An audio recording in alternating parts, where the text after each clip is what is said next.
Dengan dibantu sejumlah penumpang dan petugas medis, Elis dievakuasi keluar dari bus di depan Rumah Sakit Hermina, Jalan Yasmin, Kota Bogor, Jawa Barat pada Selasa pagi. Sebelumnya, Elis yang tengah mengandung mendadak merasakan mulas di dalam bus saat perjalanan dari Jakarta untuk pulang ke Lewiliang, Bogor. Ia pun melahirkan seorang bayi di dalam bus dengan dibantu sejumlah penumpang. Beruntung, rute bus melintasi rumah sakit sehingga Elis dan sang bayi bisa langsung dievakuasi ke UGD. Setelah mendapat penanganan medis, kondisi ibu dan bayinya sudah berangsur normal, meski sempat mengalami kedinginan atau hipotermia. Elis bersyukur bayi perempuan berbobot 2,8 kg yang merupakan anak keduanya ini berhasil selamat, meski dilahirkan secara darurat di dalam bus.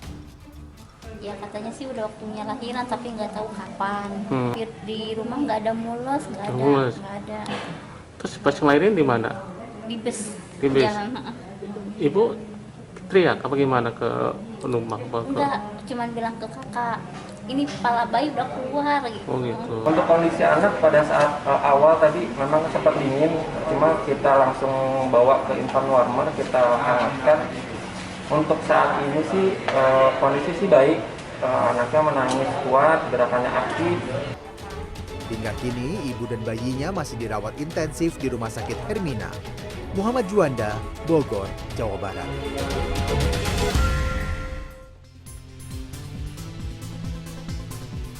Halo, good morning. Bagaimana kabar Anda di hari ini? Semoga bagi Anda yang sedang menjalankan ibadah puasa, puasa hari ini berjalan lancar. Apalagi udah terima THR.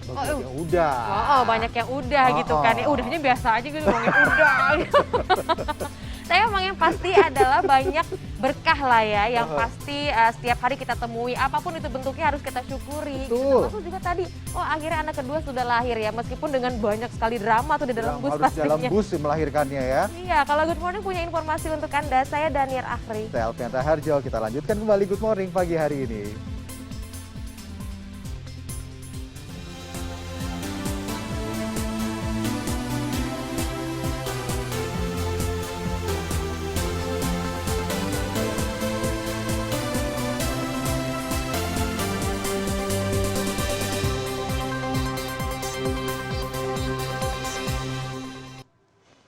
Ya, selanjutnya ini pemerintah memperbolehkan masyarakat untuk mudik lebaran di tahun ini seiring terkendalinya penyebaran COVID-19. Dan diperkirakan ada lebih dari 80 juta warga yang akan melakukan mudik lebaran di tahun ini. Iya, termasuk mudik lebaran? Setelahnya. Lebaran. Mudah-mudahan sih lebih kondusif ya. Lebih kondusif. Nah, untuk itu kepolisian dan instansi terkait lainnya menyiapkan sejumlah skenario untuk pengamanan dan kelancaran mudik. Ada apa saja? Ini informasinya. PT Jasa Marga Tol Semarang Batang akan membuka 21 gardu tiket di gerbang tol Kalikangkung Semarang. Ini dilakukan untuk mengantisipasi rekayasa satu arah arus mudik dari Jakarta ke Jawa Tengah. Bila masih belum mencukupi, Jasa Marga akan mengerahkan personilnya untuk membantu transaksi tol dengan mobile reader. Ruas tol Batang Semarang diperkirakan menjadi jalur yang paling banyak dilalui kendaraan pemudik. Kapasitas kami perbanyak, kemudian kecepatan kami tingkatkan dengan cara menambah petugas dengan sistem MR, mobile reader. Jadi nanti dalam satu transaksi, dalam satu gardu bisa waktu yang bersamaan kita bisa langsung 2 kali transaksi. Diperkirakan ada lebih dari 80 juta warga yang akan melakukan mudik tahun ini. Untuk itu, kepolisian menyiapkan sejumlah skenario untuk pengamanan dan kelancaran mudik. Selain memberlakukan sistem satu arah atau one way secara kontraflow, diberlakukan pula ganjil genap mulai tanggal 28 April hingga 1 Mei untuk arus mudik, serta tanggal 6 hingga 9 Mei untuk arus balik. Ganjil genap akan berlaku di kilometer 47 hingga kilometer 414.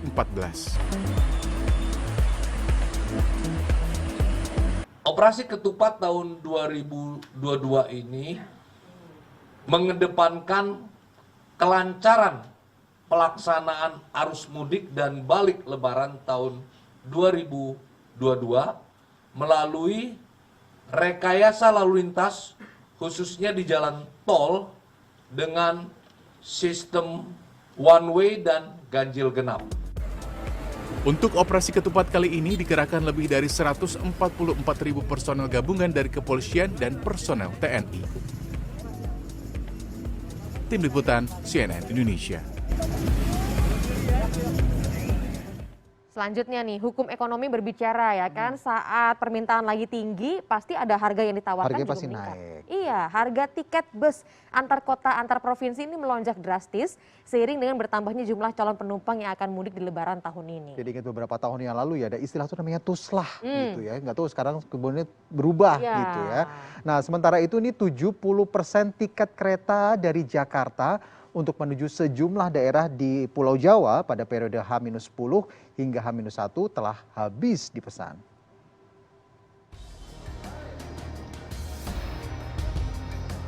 Mudik Lebaran diperbolehkan, harga tiket bus pun turut naik seiring dengan bertambahnya jumlah permintaan dari calon penumpang. Kenaikan harga tiket dibagi dalam beberapa periode waktu. Kenaikan tarif secara bertahap mulai 8 sampai 13 April, kemudian periode 14 sampai 18 April, 19 sampai 21 April, hingga puncaknya dengan persentase harga tertinggi dimulai pada 22 April nanti. 19 ini sampai tanggal 21 itu 290. Kemudian puncaknya itu dari tanggal 22 sampai tanggal 1, 490 untuk arah Solo Wonogirinya. Kenaikan harga tiket ini disiasati sejumlah pemudik dengan berangkat lebih awal. Seperti yang dilakukan Tamam yang hendak pulang kampung ke Madura. Yang harga normal itu sekitar 3,5. Sekarang udah naik 490. 490? Ya, 490. Menurut Kepala Satuan Pelaksana Terminal Terpadu Pulau Gebang, kenaikan tarif bervariasi mulai dari 10 hingga lebih dari 50%. Moda transportasi bus tampaknya masih akan jadi salah satu pilihan utama pemudik pada Lebaran tahun ini.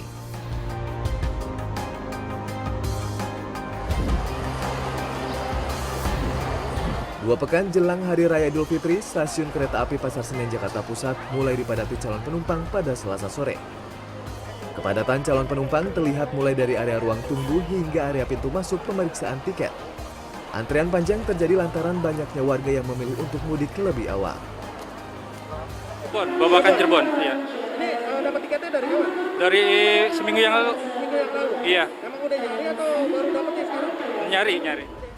Tingginya animo masyarakat pada mudik tahun ini membuat 70% tiket kereta dari Jakarta menuju sejumlah daerah di Pulau Jawa pada periode H-10 hingga H-1 Lebaran telah habis dipesan. Nah, 22 April sampai dengan tanggal 1 Mei di Daob 1 Jakarta sendiri, area Daob 1 Jakarta untuk keberangkatan Gambir dan juga Pasar Senen, selama kurun waktu 10 hari tersebut, H-10 sampai dengan H-1, terdapat ketersediaan tiket sekitar 338.000. Arus mudik juga mulai terlihat di Terminal Pelabuhan Tanjung Priok, Jakarta Utara Selasa sore. Mayoritas pemudik ini memilih berangkat lebih awal untuk mengejar jadwal kapal dan menghindari kepadatan penumpang mendekati Hari Raya Idul Fitri. Sebagian besar pemudik akan pulang ke kampung halaman di luar Pulau Jawa.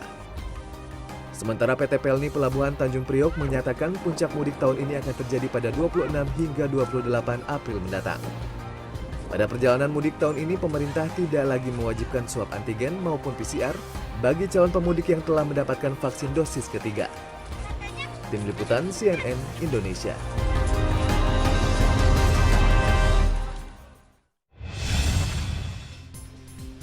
Selain baju baru nih, ada ya tradisi membeli gorden baru yang wajib dilakukan jelang Lebaran. Oh, semua harus baru ya. Nah, tradisi ini dilakukan agar rumah terlihat baru saat tamu datang di Hari Raya Idul Fitri. Selengkapnya usai jeda berikut ini.